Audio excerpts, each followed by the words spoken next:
Terdapat 3 pengelompokan huruf dalam memahami hukum idgham mutajanisain.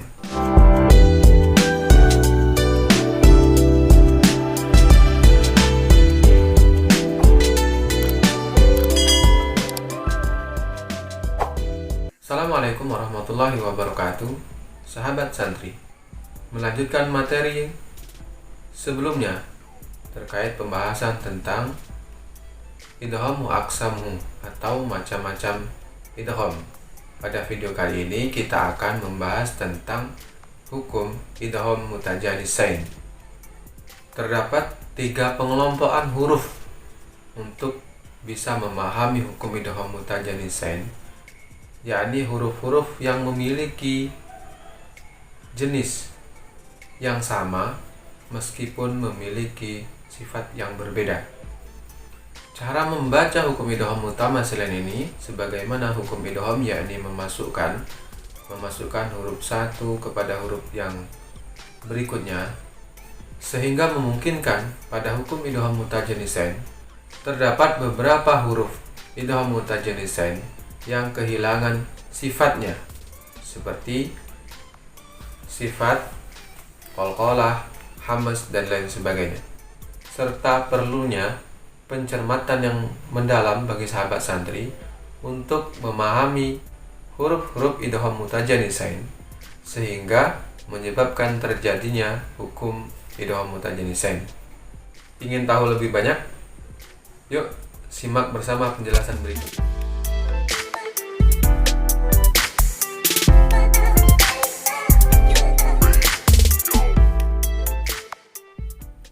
Masih pada bab idgham wa aqsamuhu atau macam-macam idgham.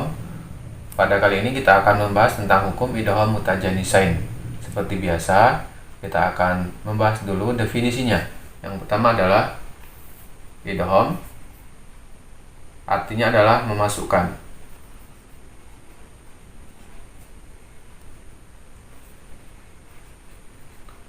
Kemudian mutajanisain maknanya adalah dua hal yang sejenis.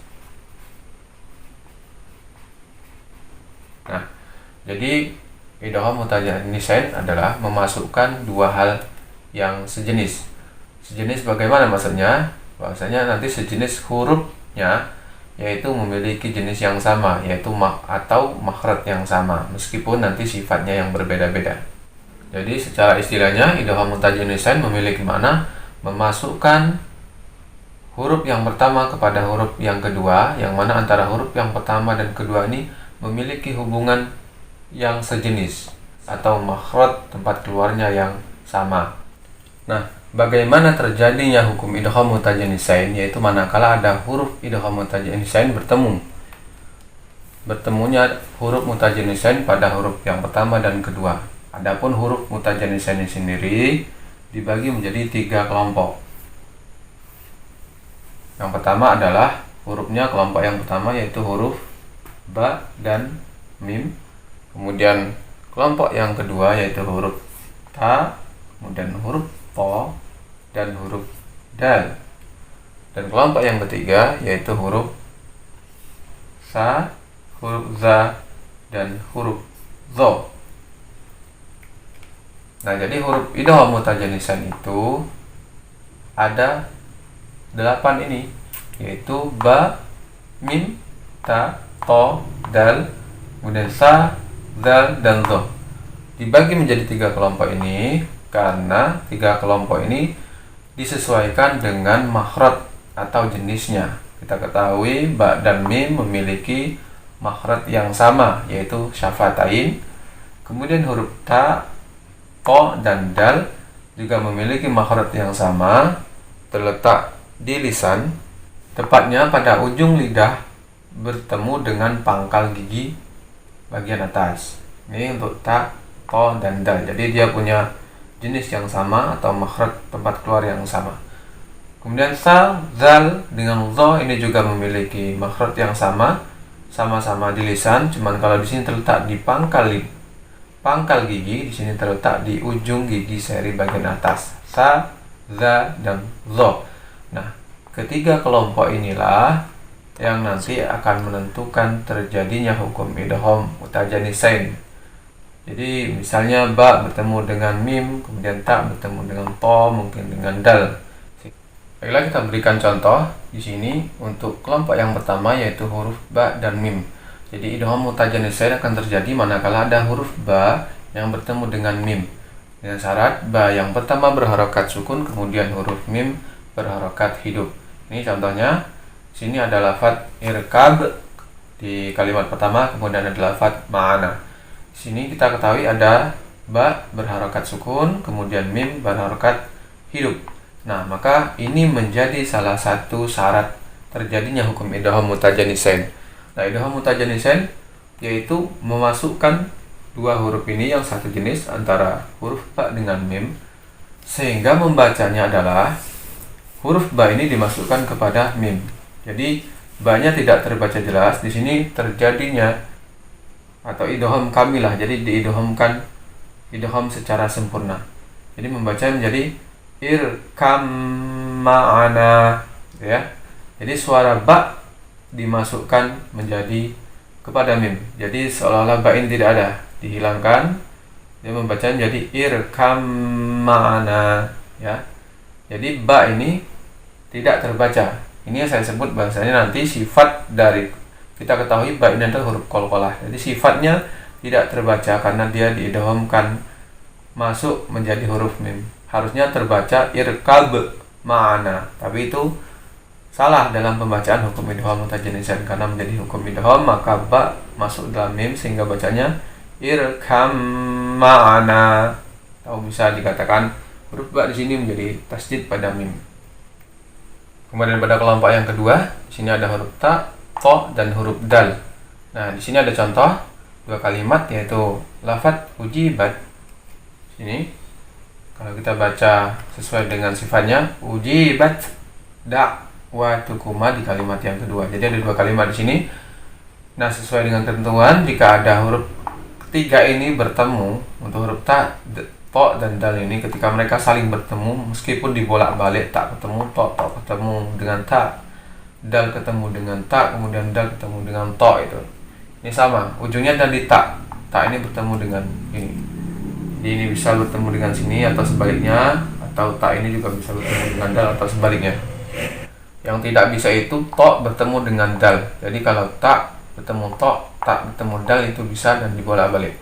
Sini contohnya. Sini kita sudah memenuhi syarat, yaitu ada huruf ta kemudian bertemu dengan dal, maka dia menjadi hukum idgham mutajanisain. Jadi diidghamkan suara ta ini menjadi huruf dal, sehingga seolah-olah ta ini tidak terbaca. Jadi sifat hamz pada huruf ta ini menjadi hilang, sehingga dia dimasukkan ke dalam huruf dal. Ujibat, ya, jadi ujibat da'watukuma, bukan ujibat da'wah, ya. Jadi masuknya suara ta ke dalam huruf dal. Atau contoh sebaliknya, kalau di sini tadi ta bertemu dengan dal, maka di contoh yang kedua ini adalah dal yang bertemu dengan ta. Jadi dal berharokat sukun bertemu dengan ta dengan yang berharokat hidup. Kalau di atasnya ta yang berharokat sukun bertemu dengan dal yang berharokat hidup. Sama, ini menjadi hukum idgham mutajanisain. Suara dal dimasukkan menjadi ta sehingga sifat qalqalahnya tidak terbaca. Membacanya wa in uttum. Jadi bukan ud, tapi menjadi uttum. Langsung ke huruf ta. Jadi dalnya masuk ke dalam suara ta. Atau pada contoh berikutnya, yaitu ta bertemu dengan huruf to. Sama juga seperti tadi, maka fungsi hamzahnya hilang dan suara ta dimasukkan dalam huruf to, sehingga membacanya menjadi, kita tutup, dia menjadi qalat ta'ifatun. Jadi tidak membacanya qalat to, tapi langsung masuk ke dalam to, membacanya qalat ta'ifatun. Nah, kemudian kalau ini tadi tak sukun bertemu dengan huruf to, maka yang kedua ini adalah to sukun bertemu dengan huruf ta. Nah, berbeda dengan dua contoh yang sudah kita sebutkan, di sini hamzahnya menjadi hilang, maka pada lafadz yang kedua ini ketika ta bertemu dengan to, maka idghamnya tidak menjadi kamilan, tidak sempurna. Jadi tetap sifat to-nya jelas sifat to-nya terbaca namun tidak menjadi qalqalah. Jadi sifat qalqalah yang hilang, tapi sifat dari huruf to-nya itu juga terbaca. Jadi membacanya di sini la im basatta. Jadi sifat to-nya agak terbaca sedikit, basatta. Jadi tidak dibaca la im basatta, tapi basatta ya. Cuman tidak dikolkolahkan juga. Misalnya la im basatta ya. Jadi membacanya yang benar adalah la im basatta. Kemudian pada kelompok berikutnya itu huruf sa, za, dan zo. Di sini sentralnya adalah di za. Jadi yang terjadi hanya ketika za bertemu dengan zo, kemudian sa bertemu dengan za. Jadi za bertemu dengan zo, kemudian sa bertemu dengan za. Tidak seperti pada kelompok yang kedua, dia bisa dibolak-balik. Ketentuan pada hukum idgham mutajanisain di kelompok ketiga huruf sa, za, dan zo hanya berlaku ketika ada sa sukun bertemu dengan za hidup atau za sukun bertemu dengan zo hidup. Sini ada contohnya, lafaz idzalamu. Nah, ini huruf za berharokat sukun bertemu dengan huruf zo yang berharokat hidup.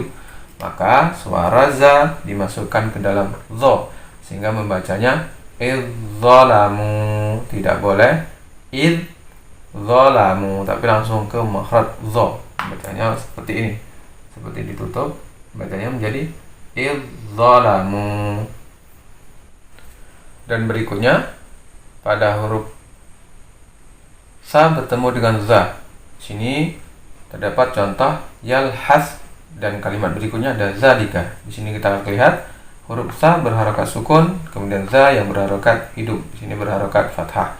Ketika ini terjadi maka terjadi hukum idgham mutajanisain. Jadi dimasukkan karena huruf ini satu jenis maka hukumnya menjadi idgham sehingga huruf sa menjadi tidak terbaca masuk ke dalam huruf za. Membacanya yalhazalika ya. Jadi bukan yalhaz dzalika, tapi dia langsung ke za, yalhazalika. Kedelapan huruf idgham mutajanisain yang sudah kita bahas tadi terletak pada kelompok yang berbeda-beda, yakni menjadi 3 pengelompokan. Yang pertama, huruf mim dan ba ini berasal dari makhraj yang sama atau jenisnya sama. Jadi makhrajnya sama, yaitu makhraj syafatain. Adapun kelompok yang kedua terdiri dari 3 huruf, yaitu ta, to, dan dal, berasal dari makhraj yang sama, yaitu makhraj lisan. Tepatnya terletak pada ujung lidah dan pangkal gigi seri bagian atas. Kemudian kelompok yang ketiga, yakni huruf sa, za, dan zo, berasal dari makhraj lisan juga, namun tepatnya terletak pada ujung lidah yang bertemu dengan ujung gigi seri bagian atas. Beberapa huruf yang nanti dalam pembacaan hukum idgham mutajanisain ini akan kehilangan sifatnya, seperti sifat qalqalah pada huruf dal dan to ketika dia bertemu dengan huruf ta. Karena hukum idgham harus dimasukkan huruf yang pertama kepada huruf yang kedua, sehingga sifat dari qalqalah dari kedua huruf tersebut nanti akan masuk ke dalam huruf ta. Dan sifat hamz pada huruf ta juga akan hilang karena dia akan dimasukkan kepada huruf berikutnya, yaitu huruf dal dan huruf to. Pada ketiga huruf di kelompok kedua, yaitu huruf ta, to, dan huruf dal, dia bisa saling berputar atau bertukaran. Misalnya ta bertemu dengan to, kemudian to bertemu dengan ta bertemu dengan dal, kemudian dal bertemu dengan ta. Adapun pada kelompok yang pertama, yaitu ba dan mim, hanya khusus kepada ba sukun yang bertemu dengan mim. Terus dukung channel kami dengan cara subscribe, bagikan materi ini, like, komen, berikan masukan dan tanggapan terkait materi yang sudah saya sampaikan. Terima kasih. Wassalamualaikum warahmatullahi wabarakatuh.